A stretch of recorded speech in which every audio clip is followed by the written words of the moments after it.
अमेरिकी राष्ट्रपति ट्रंप ने ग्रीनलैंड के नाम पर यूरोपियन यूनियन के साथ जो झगड़ा शुरू किया है, उसका सीधा फायदा अब भारत को होता हुआ दिख रहा है।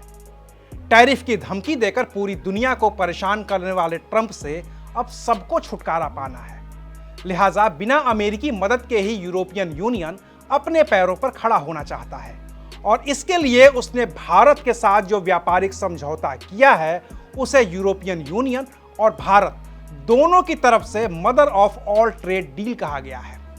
लेकिन सवाल है कि इससे बदलेगा क्या? क्या इससे सच में भारत को कोई फायदा होगा?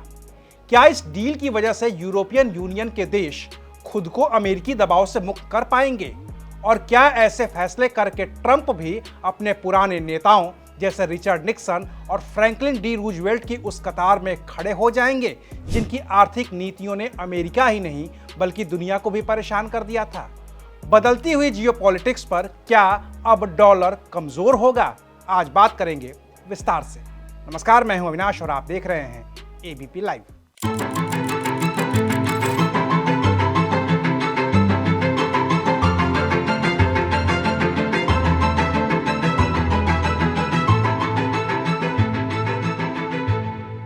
अभी अमेरिकी राष्ट्रपति ट्रंप जिस तरह से टैरिफ लगाकर तमाम देशों को परेशान कर रहे हैं, कुछ ऐसी ही परेशानी की थी अमेरिकी राष्ट्रपति रिचर्ड निक्सन ने। तब दुनिया की अर्थव्यवस्था ब्रेटन वुड्स प्रणाली के तहत चल रही थी। इसमें अमेरिकी डॉलर को सोने के साथ जोड़ा गया था, गोल्ड के साथ। सोने को तब $35 प्रति औंस की दर से बदला जा सकता था। जो दूसरे देश थे उनकी मुद्रा डॉलर से जुड़ी थी, यानी कि अगर किसी देश को अमेरिका से सामान खरीदना है तो सामान के बदले वो उसे डॉलर ना देकर सोना भी दे सकते थे, या अमेरिका डॉलर लेकर सोना दे देता था। सब कुछ चलता था।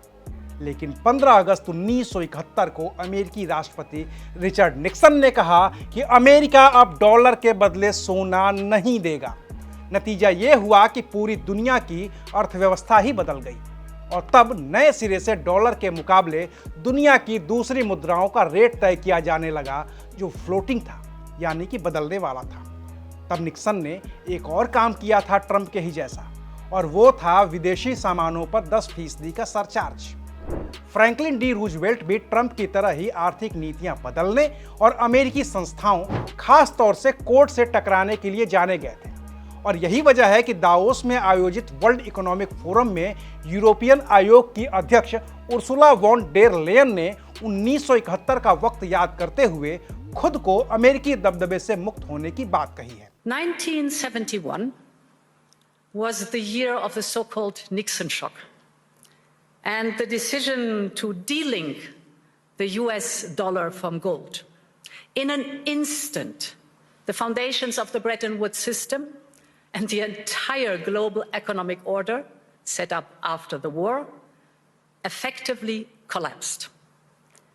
But it also had two major effects.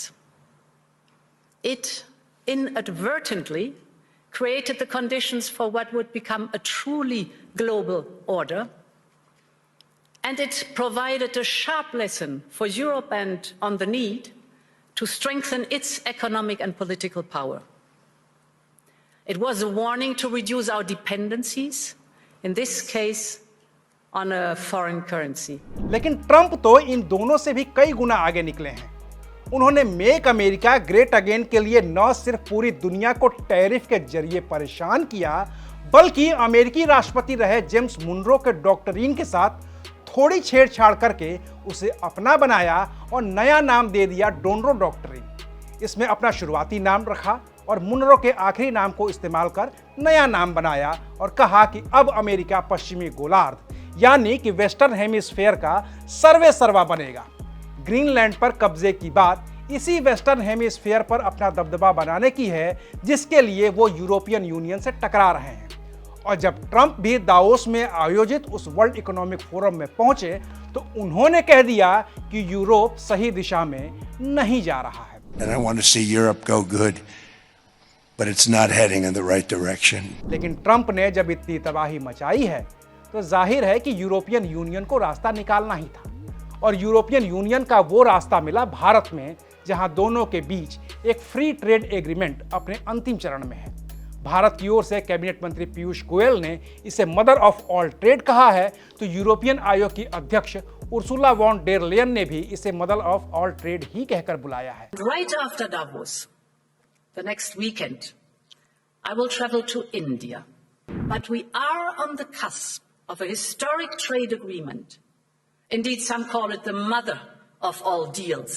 समझौता कितना मजबूत है और कितना कारगर है, इसका अंदाजा इसी बात से लगाया जा सकता है कि यूरोपीय आयोग की अध्यक्ष उर्सुला वॉन और यूरोपियन परिषद के अध्यक्ष एंटोनियो कोस्टा भारत के गणतंत्र दिवस यानी कि 26 जनवरी के समारोह के मुख्य अतिथि हैं। ऐसे में सवाल तो ये बनता ही है कि भारत और यूरोपियन यूनियन ट्रेड डील कर भी लेंगे तो ट्रंप को फर्क क्या पड़ेगा? इसका जवाब इसी डील में है। डील से जो हासिल होगा उसे जरा ध्यान से सुनिएगा। इस समझौते के जरिए दुनिया की लगभग 25% जीडीपी एक साथ आ जाएगी जो मिलकर कारोबार कर रही होगी। इस समझौते के जरिए दुनिया के करीब 2 अरब लोगों का बाजार एक साथ आ जाएगा। भारत पर टैरिफ लगाकर जिस एक्सपोर्ट को अभी ट्रंप ने प्रभावित किया है उसके लिए भारत को नया बाजार मिलेगा।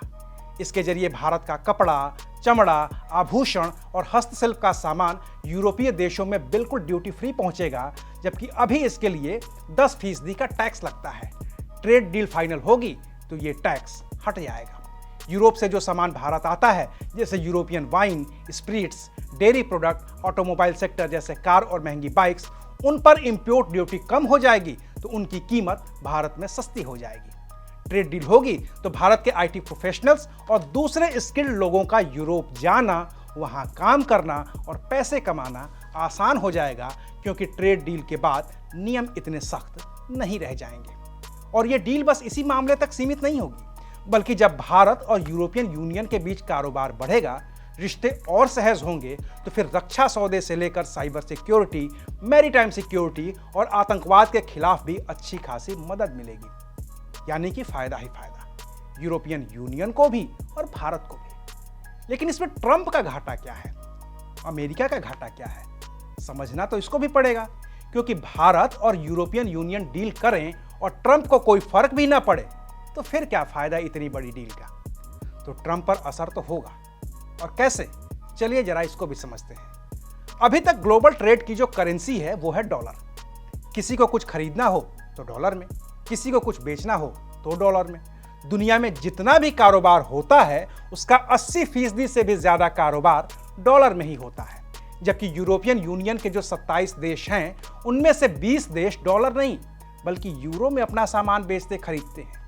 अगर इस ट्रेड डील के जरिए यूरोपियन यूनियन और भारत एक दूसरे की मुद्राओं के साथ खरीदारी करने लगें तो फिर डॉलर पर निर्भरता कम होगी। यूरोप सामान बेचे तो भारत रुपए में खरीदेगा, भारत सामान बेचेगा तो यूरोप यूरो में खरीदेगा, और तब दुनिया की करीब 1/4 जीडीपी के लिए डॉलर की जरूरत सीमित हो जाएगी। ऐसे में यूरो भी मजबूत होगा और रुपया भी, तो डॉलर की दादागिरी कम तो होगी।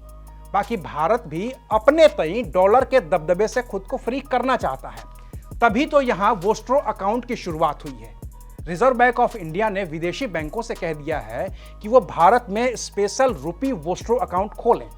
इससे भारत रुपए में ही कारोबार करेगा, यानी कि अगर भारत को किसी देश से कुछ खरीदना है तो वो देश भारत को रुपए में ही सामान बेचेगा, और इसी रुपए का इस्तेमाल करके वो देश भारत से अपने लिए जो सामान चाहिए वो खरीद लेगा।